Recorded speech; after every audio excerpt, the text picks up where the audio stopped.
चाहे कोई दिल लगा ले, चाहे कोई मेहंदी रचा ले, हमार मांग में सिंदूर तोहरे हाथ से पड़ी।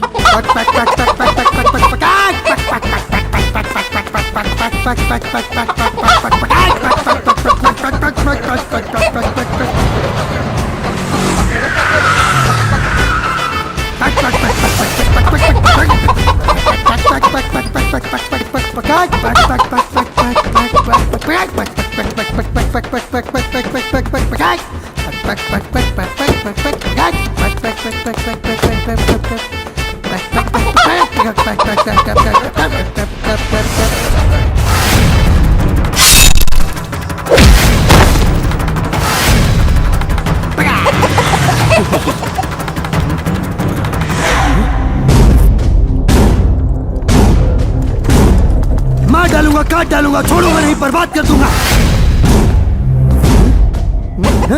जय हिंद सर। देश को आजाद करा दिए, करा दिए, करा दिए। अंग्रेजों का खून का धार बहा दिए हैं, बहा दिए, बहा दिए, बहा दिए। पानी से नहीं, खून से नहाइएगा, नहाइएगा, नहाइएगा, नहाइएगा। सारे जहां से अच्छा हिंदुस्तान हमारा, हमारा सारे जहां से अच्छा।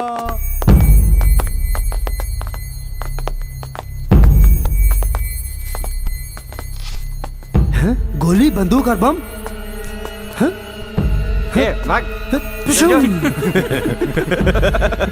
अरे अरे जंग पे जाना है, हटो। बम बम बम बम बम बम। जो इधर से। अरे अरे ये क्या कर रहा था? चल चल भाग।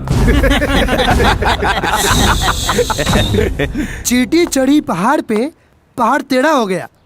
चींटी चढ़ी पहाड़ पे, बोला बोला बोला, पहाड़ हाँ टेढ़ा हो गया। हाँ, अरे चींटी चढ़ी पहाड़ पे, पहाड़ टेढ़ा हो गया। और चींटी जब मरस पहाड़ सीधा हो गया। पहाड़ सीधा। भैया ये जिंदा कैसे रह गई? भगवान की कृपा से। कहीं तो एकरा के उड़ा देई। वो दुश्मनी ही का जौन एक बार में मौत दे दे। दुश्मनी के मजा तब आवेला जब बार बार मौत आवे। एके पब्लिक के लात जूता खाए खातिर छोड़ दे। ठीक कहा तनी मालिक, कमीशन काट के। चल। हाँ? रावण का संहार करना है, सीता मैया को वापस लाना है, लंका पार कर जाना है। बोलो सियावर रामचंद्र की जय। अरे उस्ताद, अरे बुधर, आओ नीचे वा, नीचे वा। अरे लंका पार करना है। ना ना ना ना हनुमान जी बोले, मान लीजिए मेरा मुर्गा आपके घर में अंडा देगा, तो अंडा किसका होगा? आपका, मेरा, आपका, मेरा। मुर्गा अंडा? हाँ, अरे आपका। छोट शहर में बड़ समस्या के समाधान ना हो सकेला। या तो इनका के विदेश लेके जाए, ना तो रांची के पागल खाना। अरे डॉक्टर साहब, रउआ लगे हर मरीज का इलाज बा। कसम करके एकरा के ठीक कर दी डॉक्टर साहब। अरे इधर आओ लड़की। एक बात बताई कि पागल के ठीक करे के एगो उपाय बा। जेकरा खातिर पागल भेल बा, ऊ माहौल बनौला पर ही ई ठीक हो पाई। हो सकेला एकर इलाज सही हो जाए। कैसन माहौल डॉक्टर साहब? कैसन माहौल? एके परिवार के जैसन इनकर वेशभूषा बना के खुश रखे के पड़ी। ठीक बा हो डॉक्टर सकेला भगवान ऊपर वाला इनका के सुन ली तो ठीक हो जाई। हे भगवान। अरे बाबा रे बाप रे, इत हमरे के सुइया भोग भेलस। एकर इलाज ना कैसे मिला। ए हिंदुस्तान के गद्दारों, रुको। बाप रे बेटा, पगला कहीं का। रुका। अरे राजा रुका बेटा, रुका बेटा, रुका। राजा हमारी बात सुना। ये तो सही में पागल है, तो बाहर भागा। अरे रुका। अरे राजा बेटा, हे भगवान, अरे काहे नहीं सुनता? रुका। अरे उस्ताद, अरे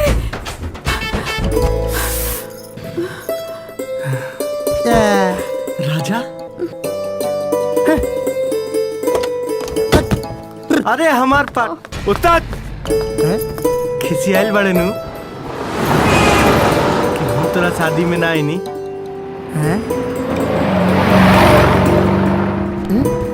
नकली है। अरे आखिर पूछ तक काहे ना आईनी? बेटा ये कुछो ना बोली। काहे? ये अपन होश खो देले बा, ये पागल हो गए बा।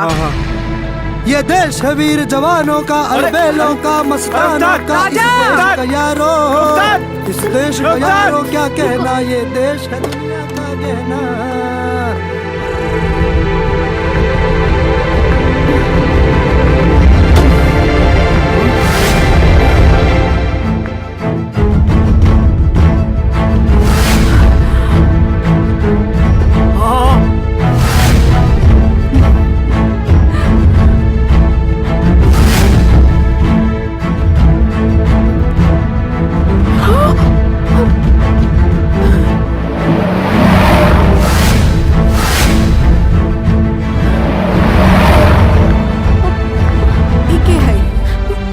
नैना ना चाची, इनका नाम किरण है।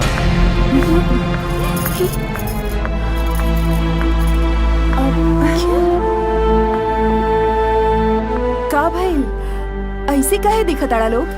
असल में जौना दोस्त से हम मिले आई रही वो पागल हो गइल बा। मगर चाची ये सब भइल कैसे? चला बतावा तनी।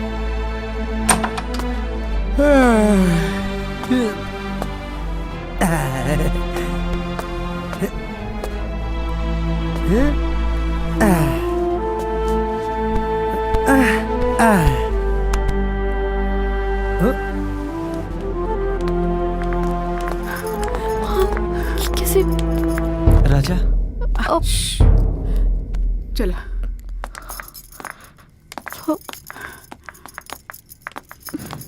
बैठा। हाँ बैठा बेटी।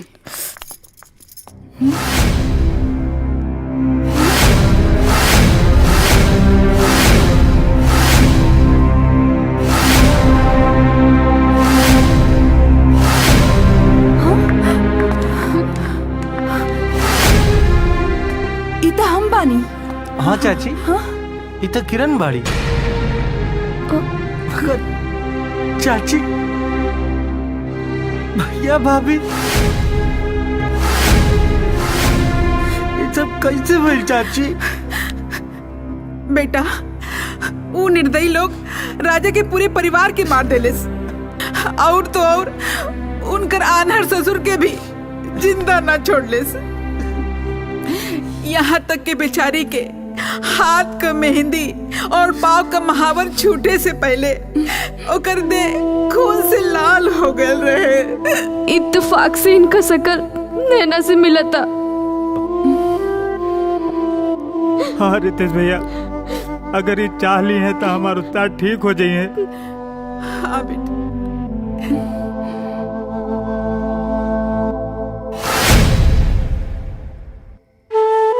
गोरिया चांद के अजोरिया नियन गोर बाड़ू हो।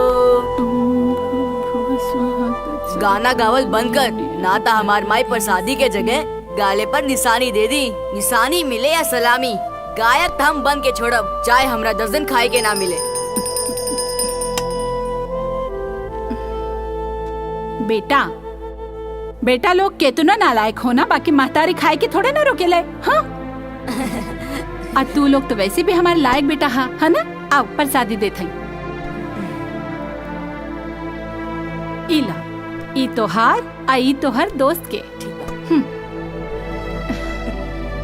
इला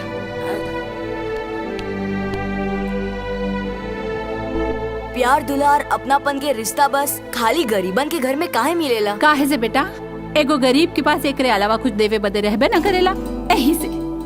अरे बहुरिया। जी माँ जी। लइकन के कुछ खाए के दे भाई। जी माँ जी।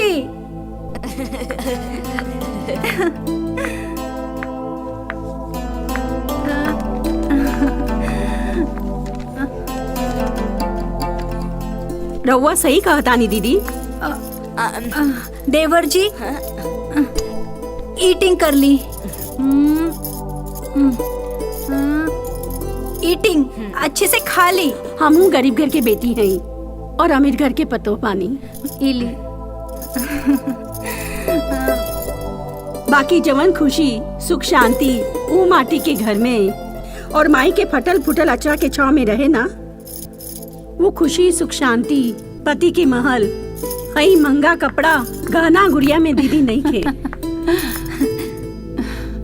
कहल का चाहतानी चाची? कहल ई चाहतानी कि रितेश के पापा के गरीब से दोस्ती हई गाना दोनों पसंद नहीं थे। हाँ? और तो और वहाँ के तो फैसला और तैयारी दोनों कहीं देले बानी कि शहर जाके पढ़ाई करे खातिर। बाप के फैसला काट ना सकीला और गरीब के दोस्ती और गायकी कबो छोड़ ना सकीला। दोस्ती खातिर जान भी कुर्बान रही। तू मांग के देख लिए, आवाज हवा में बिखरे से पहले हमार जान तोहरा कदम में रही।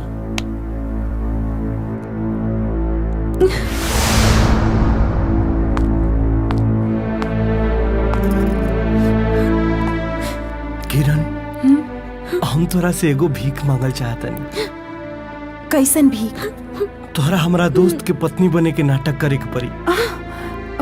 शायद ही कैला से वो ठीक हो जा। लेकिन रितेश लेकिन कुछ ना। अगर हम अपना दोस्त खातिर इतना ना करम ना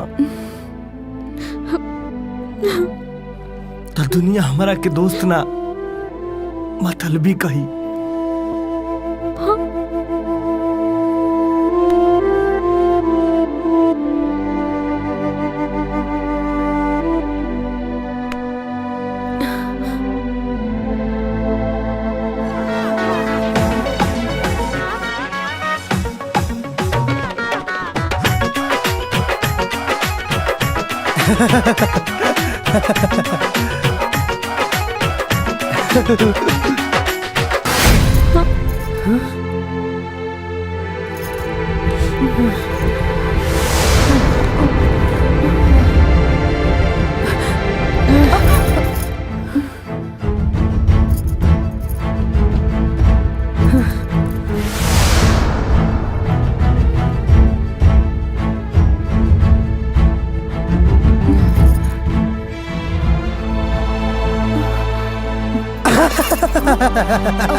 भगवान, एक कोना रास्ता पे लाके खड़ा कर दिला। बेटी, वो है रास्ता जो एक का जिंदगी और अनेक का खुशी बा। लोग दुनिया में दान पुण्य करे बहुत दूर दूर जाला। बेटी, हम दान का पेटी तुहरे कदम में रख देले बानी। तू दान पेटी में तू अपन प्यार से हमार चिंटू बेटा के ठीक कर दी। हम सुनते आयल बानी कि जे लोग के साथ न देला तो लोग केहू के साथ दिल छोड़ दे। हमारे उस्ताद तो सबके साथ देत रहलन और रहुआ अगर हमारे उस्ताद के ना ठीक कहीं तो लोग के साथ ना दे। मैडम जी, अपन खुशी के त्याग के दूसर के खुश कइल तो बहुत बड़ बात होला। मैडम जी, ये लोग ठीक कहता किरण। रितेश, हम कोनो फिल्मी हीरोइन नहीं की जे झूठा सिंदूर, झूठा मंगलसूत्र और झूठी औरत बनके नाटक कर सकीला। दोस्त के बचावे खातिर लाखों झूठ साच हो जाला किरण। आई बात तू जाना तारू। और उहे साच और झूठ हमनी के प्यार से बढ़कर नहीं खे। ना किरण, तू हमार जान हो, हम तो हार जान है। मगर हम अपना जान से बढ़ के अपना दोस्त के मानीला। अगर चोट टोकरा लागेला नु तो दर्द हमरा होला। एक बात जान लो, अगर ओकरा कुछ भइल ना तो ओकर जान निकले से पहले हमार जान निकल जाए। अब आगे फैसला तुम्हारा हाथ में बा।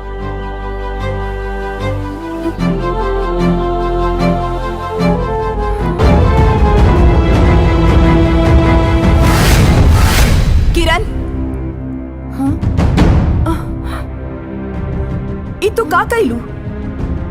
एगो कुंवारी लड़की के सबसे बड़ धरोहर होला ओकर कुंवारापन, जेकरा के तू तोड़ चुकल बाड़ू। लेकिन हम तो राजा, ई मत भूला कि तू किरण हव, जे नैना के किरदार निभा रहल बाड़ू। अपन अस्तित्व के खो के तोहरा के बदनामी के सिवा कुछ ना मिली, कुछ ना मिली।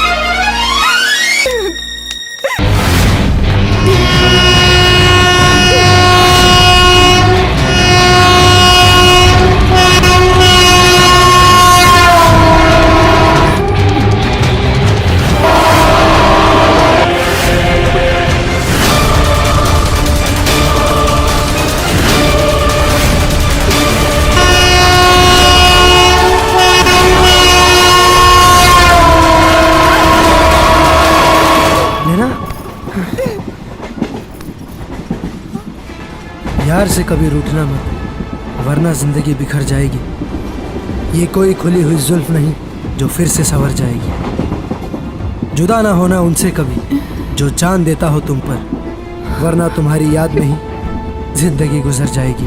केहू के जिंदगी बनके जिंदगी भर कलंक के बनल दीवार पार करे से अच्छा बा कि हम मर जाएं।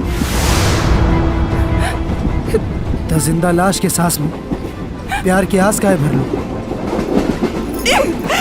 हम नैना ना किरण बानी। किरण? हाँ किरण, रितेश के दोस्त। रितेश के दोस्त? हाँ, रितेश के एक तरफा चाहत की वजह से हम हो रितेश से प्यार करे लगनी, और रितेश हमरा के राउर गांव ले आइले। रउआ के बारे में पता चलल और इत्तेफाक से हमार चेहरा राउर पत्नी नैना से मिलत रहे, और सब केहू हमरा के राउर पत्नी नैना बनके रउआ के ठीक करे खातिर बोलन। बाकी किस्मत के खेल देखी, एक दिन ऐसा हालात बनल कि आज हमार पेट में राउर अंश पल रहल बा। अब हम ऐसा मोड़ पर आके खड़ा बानी जहाँ से हमरा कुछ समझ में नहीं के आवत कि हम कहाँ जाएं।